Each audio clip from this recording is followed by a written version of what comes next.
नमस्कार, मी डॉक्टर रवींद्र गंगवार आज आपणास वेदनाशामक आयुर्वेदिक काढा करण्याची विधी दाखवतोय। इंग्लिशमध्ये त्याला पेन किलर सोल्यूशन असे म्हटलं जातं। ते एकदम सोपी पद्धत आहे आणि याचा निश्चित चांगला फायदा मिळतो। याच्यासाठी तुम्हाला 500 मिली पाणी घ्यायचं आहे। त्याच्यात 1 ते 1.5 चमचा हळद पावडर टाकायचा आहे।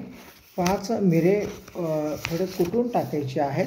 10 तुळशीची पाने टाकायची आहेत। लिंबावरचा जो गुळवेल असतो त्या गुळवेलची काडी साधारणतः 1 फूट ती त्याच्यात अशी कुटून टाकायची आहे व 20 ग्रॅम गूळ त्याच्यात टाकायचा आहे। हे जे सोल्यूशन आहे हे तुम्हाला अर्धा लिटर पाण्यात टाकून त्याच्यात ते अर्धा होईपर्यंत म्हणजे साधारणतः 250 मिली होईपर्यंत त्याला आटवायचं म्हणजे उकळायचं आहे। नंतर त्याला थंड झाल्यानंतर त्याला गाळून ठेवायचं आहे। गाळून ठेवलं म्हणजे ते औषध तयार झालं। ते काचेच्या बाटलीमध्ये त्याला साठवून ठेवा।